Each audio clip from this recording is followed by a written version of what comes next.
Hola, ¿cómo están? Bueno, vamos a dar inicio a la unidad 6 y sobre todo a partir del texto de Quiroga. Va a ser necesariamente un análisis muy superficial sobre los ejes más centrales que me interesan, pero obviamente, como siempre les digo, recurran a la lectura, sobre todo en esta unidad que es súper importante respecto al proceso de reorganización nacional, es decir, la última dictadura cívico-militar en nuestro país entre 1976 y 1983. El texto de Besetti también va a estar disponible en el aula virtual y lo van a trabajar a partir de una guía de preguntas clásicas, como siempre hacemos, que vamos a revisar en nuestro próximo encuentro presencial. Sin más, damos comienzo. El texto de Quiroga es en realidad parte de una compilación de Juan Suriano del año 2005, ¿sí? Que se llama Dictadura y Democracia, y que va a estar centrado fundamentalmente, al menos yo lo puntualicé, en dos ejes nodales. Por un lado, unas consideraciones iniciales más teórico-metodológicas que el autor tiene en cuenta para el análisis del proceso, y después sí toda la cuestión histórica propiamente dicha, que va a estar dividida en cuatro grandes momentos, como vamos a ver posteriormente. Dentro de las consideraciones iniciales, yo lo que tuve en cuenta es tres cuestiones, ¿sí? En primer lugar, el golpe de Estado del 24 de marzo de 1976, que lo habíamos dejado ahí a las puertas de la clase anterior respecto al tercer peronismo y la caída del gobierno constitucional de Isabel Perón. Los objetivos que va a tener esta dictadura, así como hablábamos con Onganía que tenía tiempos, esta dictadura se va a proponer objetivos y por supuesto que no va a ser un gobierno transicional, sino que va a tener las intenciones de llegar para quedarse. Y justamente, ¿cómo va a intentar llegar para quedarse? A partir de un armazón jurídico-institucional que va a buscar cierta legalidad impersonalista que los posicione de alguna manera como un gobierno que no va a ser constitucional, pero sí que va a buscar cierta legitimidad legal. Bueno, como ustedes ya saben, y como habíamos cerrado la clase anterior con cierta polémica, el golpe de Estado del 24 de marzo del 76 tuvo el apoyo de la mayoría de los argentinos y mínimamente no se ofreció resistencia, como puse acá. Sobre todo porque el Estado democrático, sí, el breve Estado democrático que tuvimos entre el 73 y el 76, no pudo resolver las tensiones sociales crecientes y, como vimos, la violencia política incontrolable, ¿sí? Así como hablábamos que entre el 55 y el 66 era el juego imposible, bueno, aquí vamos a tener más bien un juego incontrolable, ¿sí? Entre aquellas corporaciones económicas, el gran desequilibrio económico que habíamos visto, ¿no? Con cifras inflacionarias que superaban los 3 dígitos y un contexto de violencia generalizada, es decir que si bien las elecciones del 73 inicialmente marcaban que el proceso electoral dirimía las conflictividades sociales, bueno, después eso se demostró durante el gobierno del propio Perón y después sobre todo de Isabelita que no se pudo resolver mediante el proceso democrático y la violencia social otra vez era una problemática creciente que, como vimos, el gobierno isabelita intentó resolverlo mediante una serie de decretos que facultaban a las Fuerzas Armadas a intervenir en las cuestiones internas y que después obviamente se vería reflejado mucho más a una escala mucho mayor durante la última dictadura.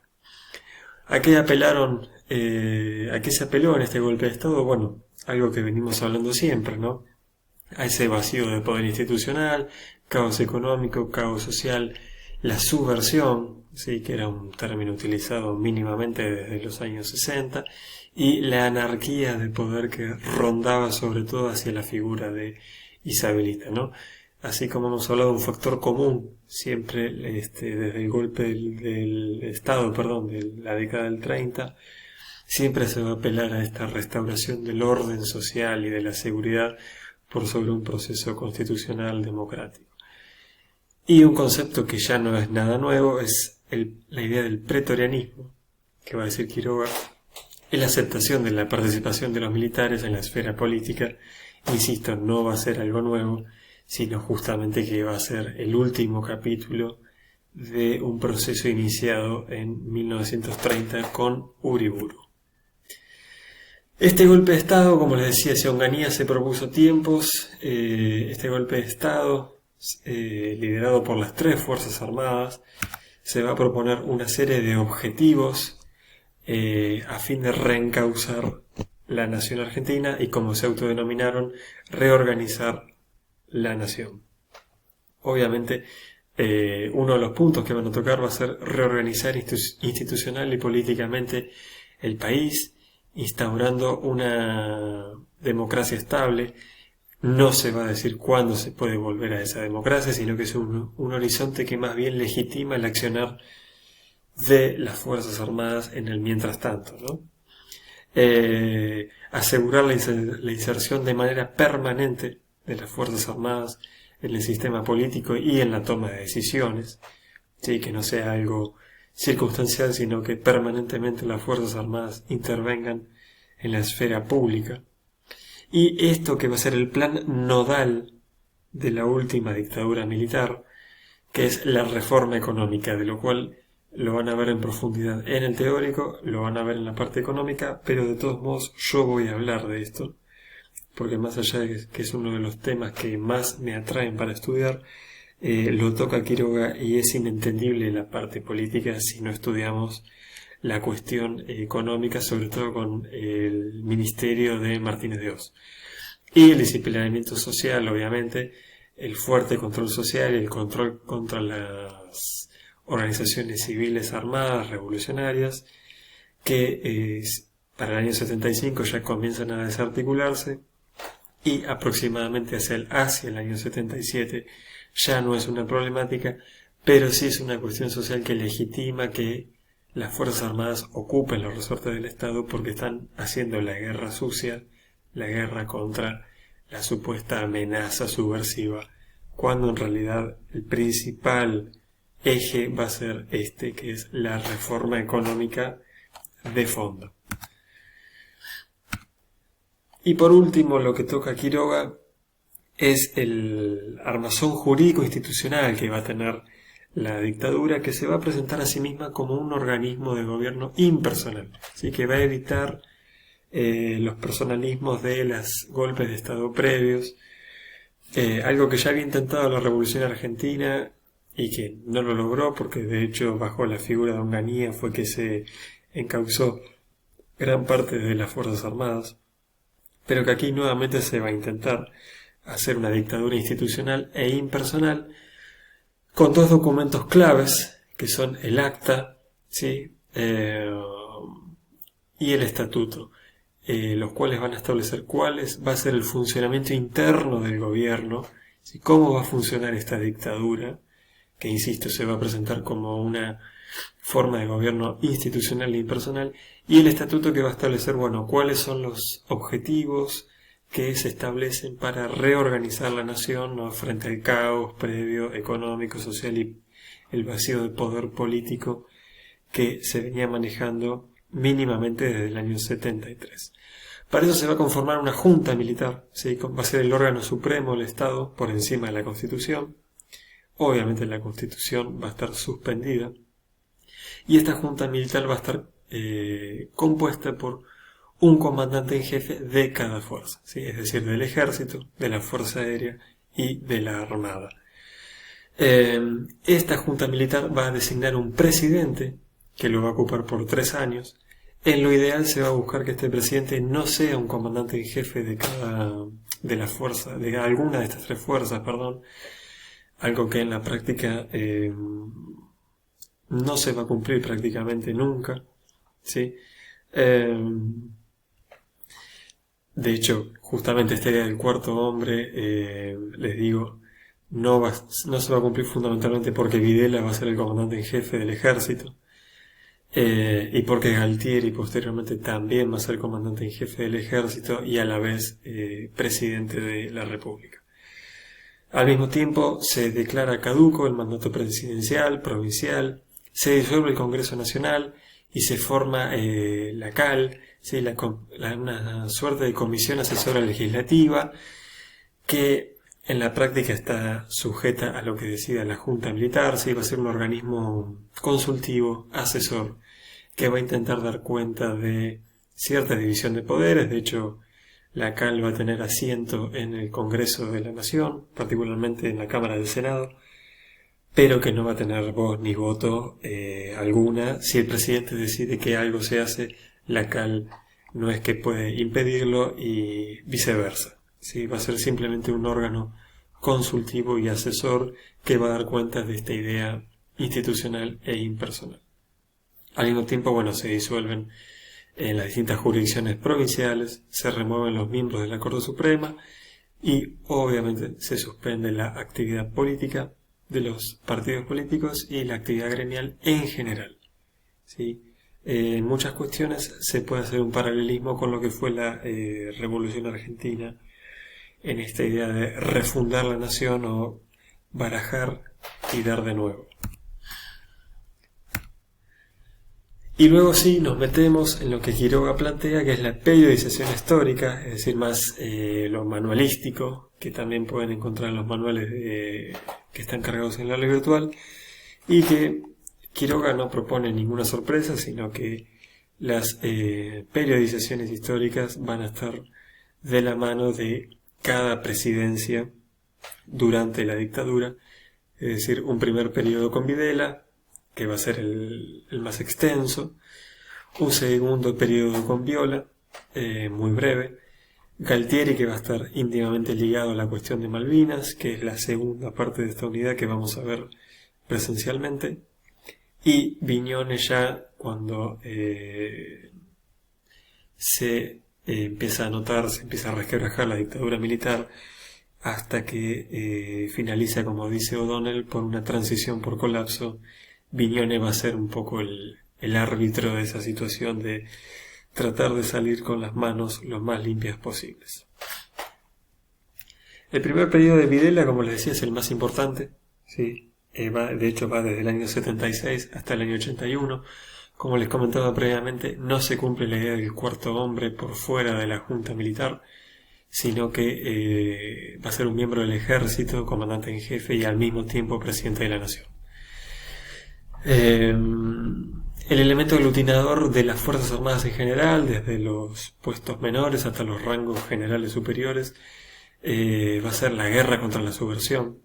¿Sí? Eso va a ser un elemento que va a estar totalmente...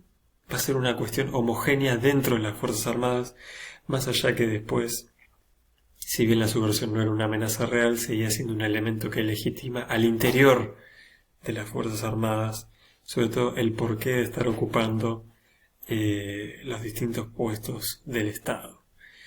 Va a haber una propuesta política en el año 79 que no va a prosperar demasiado, sobre todo por las tensiones internas de las Fuerzas Armadas. Por un lado vamos a tener a los halcones, que van a ser aquellos más duros, si se quiere, como siempre hemos visto, y por otro lado las palomas, que van a ser el sector más dialoguista y que al menos en un horizonte lejano, sin un plazo determinado, no ven con malos ojos formar un partido militar nacional, es decir, reeditar un poco la alianza de la concordancia de sectores conservadores con otras fuerzas políticas, entre los cuales va a estar el propio Videla. Imagínense, si Videla era una paloma, ¿quiénes eran los halcones? Y la propuesta política de 1979 justamente se llama Bases Políticas de las Fuerzas Armadas para el Proceso de Reorganización Nacional. Sí, un proyecto Bases que nos suena muy presente hoy en día en la política actual, y que va a establecer un poco, bueno, cuál es la función de las Fuerzas Armadas, qué se propone y cuáles son los objetivos. Eso estuvo ideado fundamentalmente por el Ministerio de Planeamiento, ¿sí? Con el general Díaz Besone, y como dice acá, apoyado por el sector más político de las Fuerzas Armadas. Sobre todo el deseo era refundar la totalidad de los partidos políticos desde cero, y dejar atrás la antinomia peronismo-antiperonismo que tanto daño le había hecho al país, según obviamente estos sectores. Si bien inicialmente no se busca una apertura política, esto por favor no lo confundan, no se establece un diálogo con los partidos políticos, lo que sobre todo se va a buscar es sobre todo la descendencia del régimen, ¿no? Como tan anhelado partido militar nacional que asegure la permanencia de los militares en el centro de la escena, perdón, y en la toma de decisiones. Dentro del gobierno de Videla tenemos una cuestión fundamental, como les adelantaba al principio, que es la economía, ¿sí?, de Martínez de Hoz,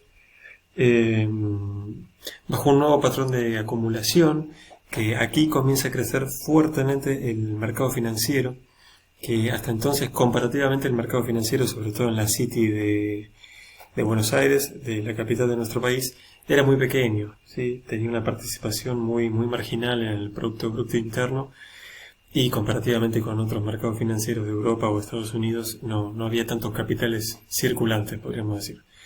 Lo que hace Martínez de Hoz es soltarle las riendas y quitarle las restricciones de movilidad económica y de llegada de inversiones, entre comillas, que provoca una fuerte especulación financiera y una mayor confianza en obtener rendimientos económicos mediante el sistema financiero que mediante el sistema productivo o mediante el sistema industrial.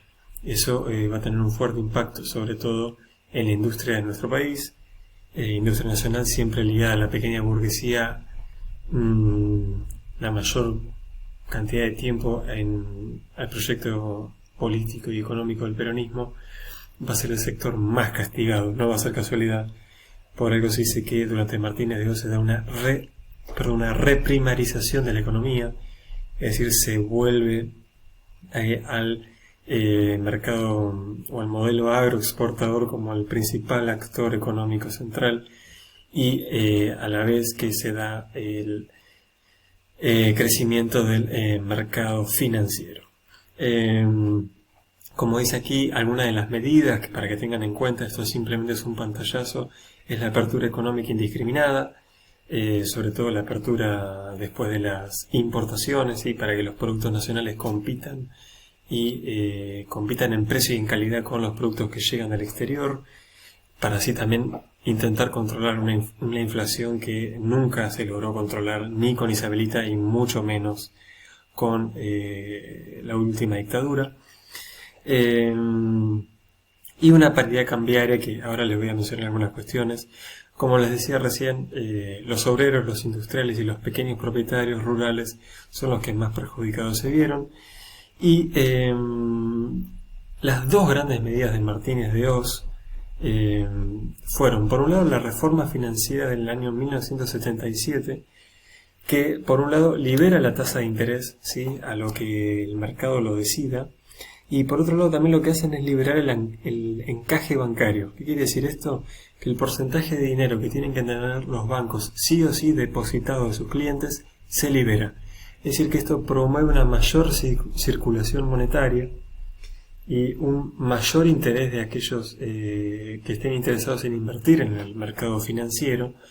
Ustedes piensen que se va a dar el famoso carry trade, como dice aquí, al final, que es que van a llegar dólares del extranjero, se van a convertir a pesos, ¿sí?, se depositan en el sistema bancario financiero.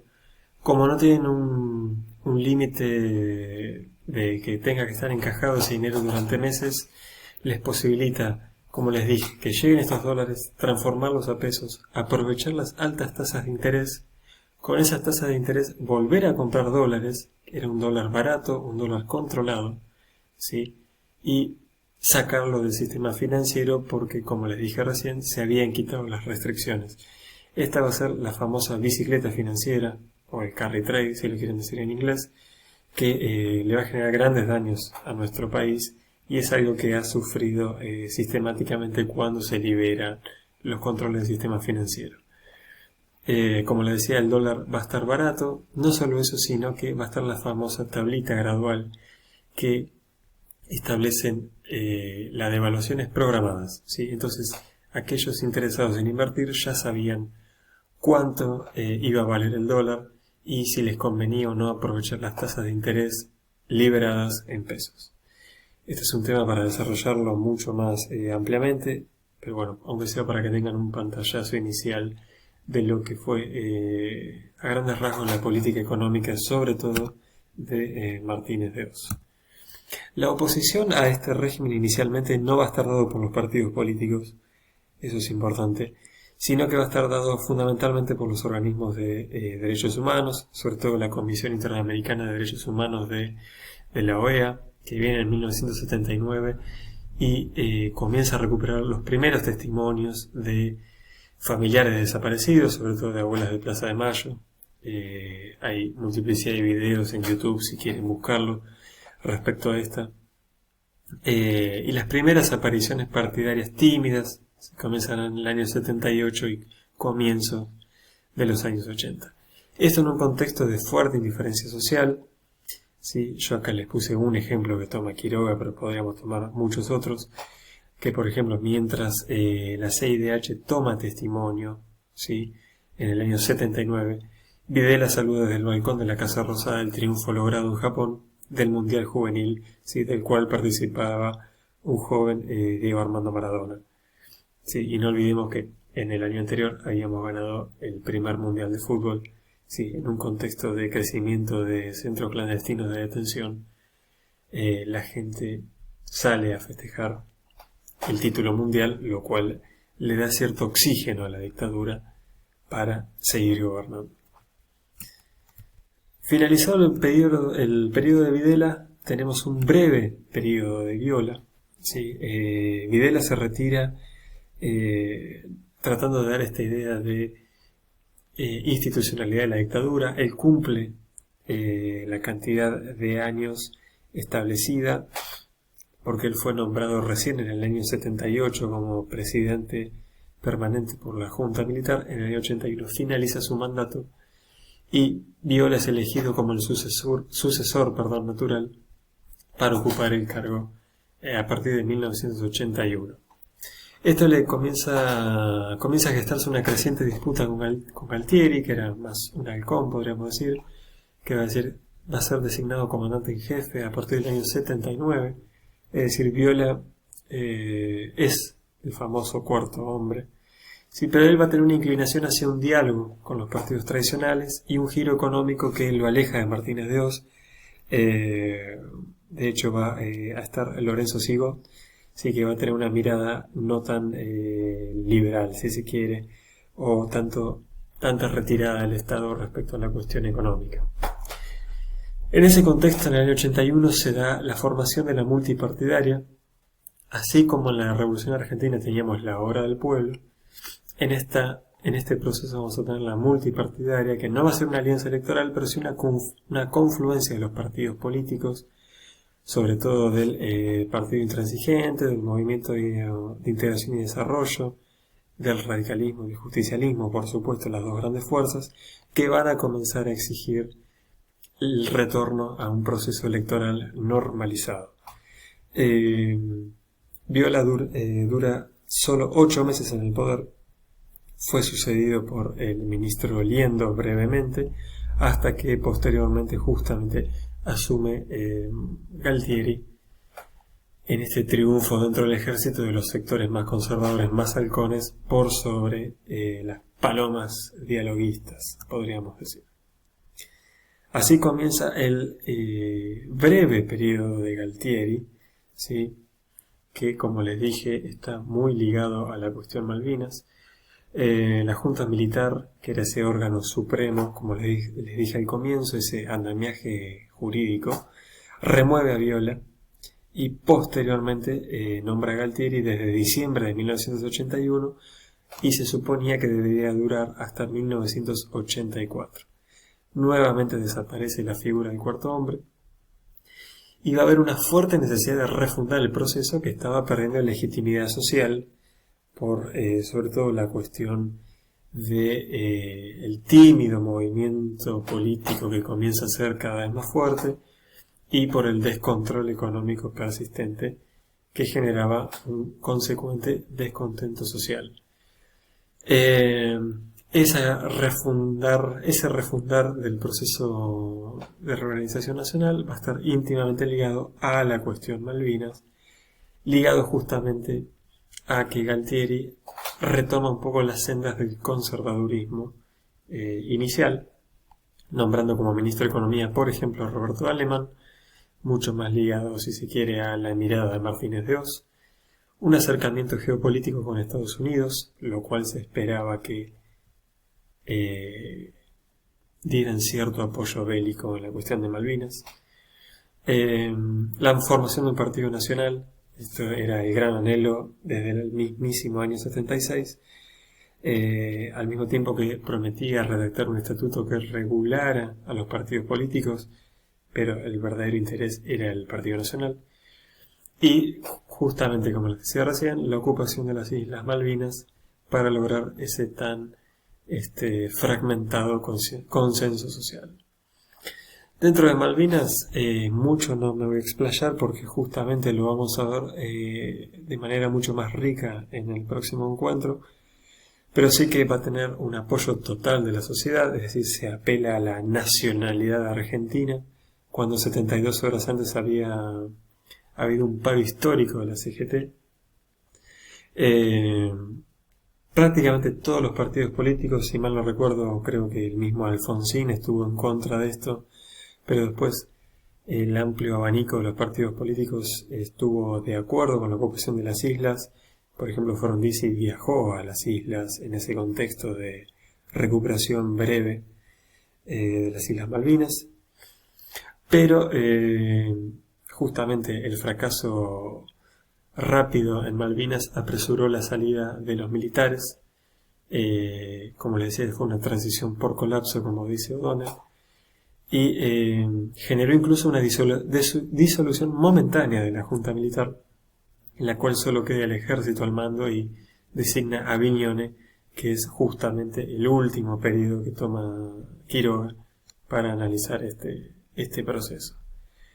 ¿Cómo va a ser el periodo de Vignone? Bueno, en realidad van a estar fuertemente preocupados por salir lo más limpios posibles, destruir la mayor cantidad de pruebas que los incriminaran respecto sobre todo a la existencia de centros clandestinos de detención, de tortura, desaparición de personas, y sobre todo tratar de negociar con Alfonsín, que esto fracasa inicialmente, ya vamos a ver luego qué sucede durante el gobierno de Alfonsín, el enjuiciamiento contra las Fuerzas Armadas. Vignone asume el 1 de julio del 82, a los 3 meses retorna la Junta Militar con las 3 fuerzas, y va a ser ese proceso de transición democrática, como les decía recién, que no deja de ser una retirada desordenada por colapso frente al retorno democrático. Si bien se busca un acuerdo inicial respecto a su responsabilidad por la famosa guerra sucia, ¿sí?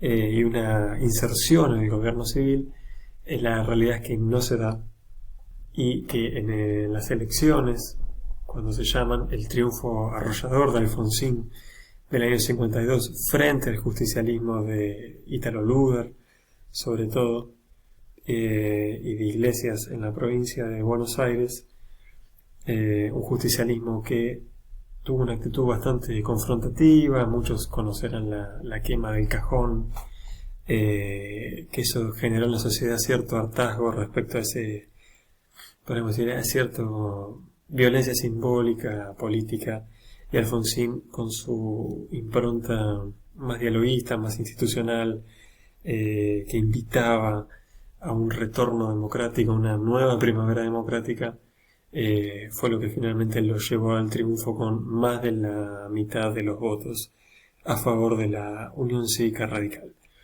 Ahí finalizaría la cuestión más dura del proceso de organización nacional. Como verán, he sido muy breve, pero bueno, lo retomaremos en la próxima clase. No quería dejar de que tuvieran ciertos lineamientos fundamentales de un texto que es central, insisto, es central en la segunda unidad, de un tema también que es central, así como la primera parte lo fue las discusiones sobre peronismo. La última dictadura en nuestro país es el gran tema del segundo parcial. Con esto cerramos el video. Les dejo la guía para que trabajen de Besetti, y cualquier consulta estamos a disposición por los canales de siempre. Muchas gracias.